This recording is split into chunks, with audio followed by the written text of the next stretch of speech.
Hi, my name is Neil Kelleher. In this video I'll be discussing some techniques that I use for seated wide leg forward bend. So in this set of exercises, the idea is to help you train your hamstrings to be more responsive. If in wide leg forward bend your hamstrings are strong enough to prevent you from going forward at varying degrees, then ideally they'll feel safe enough to actually let go to allow you to relax into the forward bend. So to begin with, assuming that you have some flexibility enough to sit upright and perhaps bend forward a little bit. Usually I start people off with a bent knee version of seated wide leg forward bend. The idea is to bend forward. And even if you're flexible, you can start in this position because it can be a good warm-up.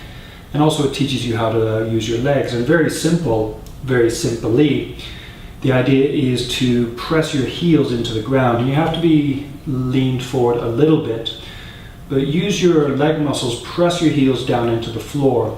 And if you focus on gently pressing your heels into the floor and then relaxing, then press down, you may be able to feel your hamstrings along here activating as you press your heels down, and that's the idea.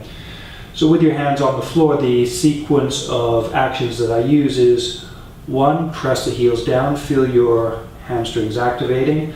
2, open the chest, so make your spine feel long. You can also draw your ears away from your rib cage so your neck feels long, or draw your ears away from your shoulders so that your neck feels long. Next, and this is one of the reasons why you engage your hamstrings, is to support the body so that you can lift the arms. And the idea here is not to do it like this, but with the legs engaged, to slowly, first of all, relax the arms so they're not pressing down. So relax the arms and then slowly lift up. And then from there, you can put the hands down, make your arms strong to support your body, and then relax your hamstrings and let your ribcage sink down. So that's step 1. So that would be press the thighs down, open the chest, slowly lift the arms, put the arms down, and then relax. And you may find that just relaxing your pelvis can tilt forward a little bit, but if not to worry. Adding on to that basic exercise, press your heels down, feel your hamstrings activate, open your chest, slowly lift your arms, and then to add weight to the hamstrings, reach your arms forward. And again, rather than going like that, try to reach slowly, mindfully, and then to rest, bring the hands back, hands on the floor, and then relax. And on the relaxation phase, let your ribcage sink down. Use your arms to support the body, but gradually relax down. And you may find as you relax down, your pelvis can tilt forward just a little bit. And then you repeat, press the legs down, open the chest, lift the arms, reach the arms forward slowly, back, down, relax. So if you can't sit upright with your legs wide, you may find it helpful to sit on some blocks. You can do the same exercise, knees bent, bend forward a little bit or as much as you can. Press the legs, press your feet down, open your chest, lengthen your neck, and slowly lift the arms. Slowly put them down, and then relax. And then adding on, press the heels down, open the chest, lengthen the neck, slowly lift the arms. Slowly reach the arms forward. You can look forward with your eyes. Imagine reaching forward with your eyes as well as your arms, and keep your spine long. Hands back, down, and then slowly relax. And if you still can't sit upright, then you could always try a chair. And even if you're in the office, this might be a viable option. Because then with the chair, with your butt high enough, you can then use gravity to help pull you forward. So here again, you could maybe rest your forearms on your knees, press your heels down. So I'm just in case I'm not in a shot. So you could press your heels down. So you could rest your forearms on your thighs.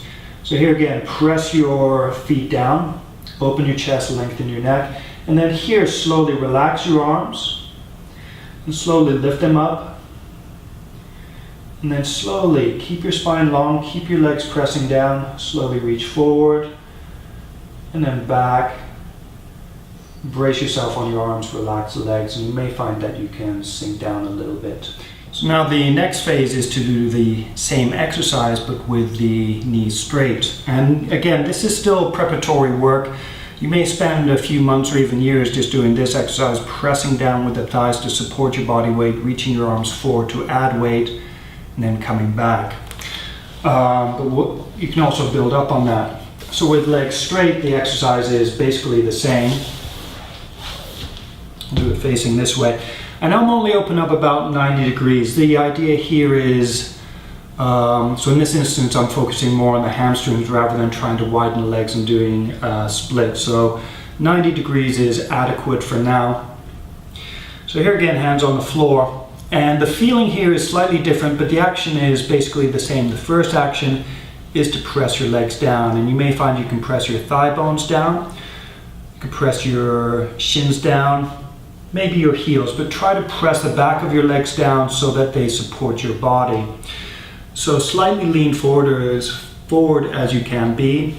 And if you can't get vertical, if you can't bring your body upright, then bend your knees so that you can, or sit on blocks so that you can at least be upright, and then the weight of your arms can help you to tilt forward. So anyway, if you can bend forward a little bit, from this position, first press the legs down slowly. So if you start off like that, as you practice the exercise, slowly press your legs down. You can spread your toes if you like.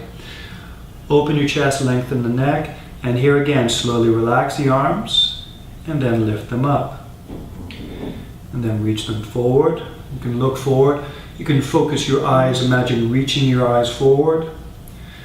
Then bring the arms back, hands down. And slowly relax the legs. Use your arms to support your body, but at the same time, let your chest sink down. And then repeat. Press the legs down. Spread your toes if you like. Open your chest, lengthen your neck. Slowly relax the arms, slowly lift them off. It's like you're peeling your hands off of the floor. Reach your arms forward. Then reach, make your arms feel long. Reach with your gaze. And then bring the hands back, hands on the floor, slowly relax. You can do as you get lower, you can press your legs down, lengthen your spine, lengthen your neck, slowly lift the arms, and then keep them forward. Put them on the floor and then relax. And you can repeat like this. Press the legs down, open the chest, lengthen the neck, slowly lift the arms, reach forward, and then down.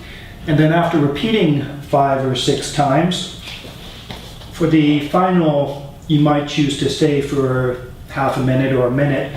You can just hold this position and let your rib cage sink down. Keep your spine long, keep your arms long. If you want to add a little bit of weight without actually lifting your arms, you can pull your arms up a little bit, and that may help your rib cage to sink down. But try and pull your head forward as well, so that the weight of your head also helps you to tilt forward.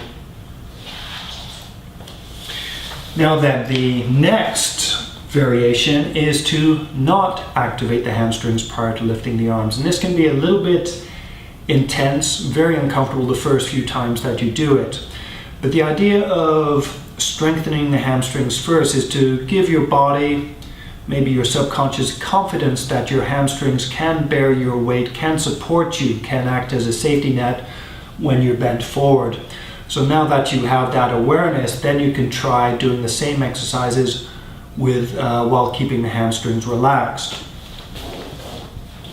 So from here, you can have the hands close.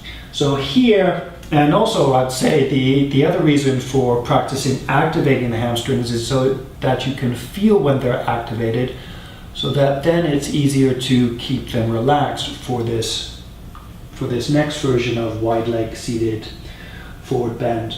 So from here, keep your legs relaxed, slowly open the chest, lengthen your neck. And you can start with your hands in here first or close to your body, and then slowly lift your hands without tightening the hamstrings. And you can see how I sink down as the weight of my arms is added to the weight of my body, and then put the hands down and come up a little bit to relax. You can gradually work your hands further forward, lift and lower, or reach them all the way forward. And you may find, keep your hamstrings relaxed, open your chest, lengthen your neck. Even just pulling your arms up in preparation for lifting helps your rib cage to sink down. And then you can try lifting, and there my rib cage still goes down. And to rest from the stretch, put your hands down on the floor. So be aware, the first few times you do this, it can be very uncomfortable. Even just doing that, I can feel it's a little bit, well, anyway, the first few times I did it, I needed to rest afterwards. So when you do this, what you might try to do is try it a couple of times and sit up and rest for a few moments. Take your breath, notice how you feel. You may find, for myself, when I work on extreme stretches, I feel laughter bubbling up, maybe tears occasionally, but it's often a joyous feeling. But that's my experience. But so that you can consistently come back to the stretch, take a rest from it. Try it for 30 seconds a minute. Move smoothly and slowly. And even if you can't get your arms up off of the floor, that's fine. Work towards it. Or like I said, start with your hands closer in to your body. Try lifting up and lower, and gradually extend reach your arms further forward to lift up. So again, I'll just show you the variation again, the final variation. So legs about 90 degrees. At this point you might choose to make them wider or narrower, the choice is yours, but the basic exercise with the arms forward is keep the legs relaxed, gently open the chest, lengthen the neck, and then slowly pull up on the arms. Try to keep the legs relaxed, keep the legs relaxed, keep the legs relaxed, lift the arms, and then put the arms down, rest for a moment. And then slowly open the chest, lengthen the neck, keep the legs relaxed, slowly lift the arms, slowly lift the arms, slowly lift the arms, and then back down. And repeat that any number of times. You may find you can get your chin to the floor. So if you can get your chin to the floor, again, keep your legs relaxed, lift your arms, try and reach your chin forward a bit, and then come down and rest for a moment. And then even holding this position, you can try reaching your arms forward, reach your chin forward so that your chest has room to touch the floor. So if your goal or your idea is to get your chest to the floor, perhaps even your belly,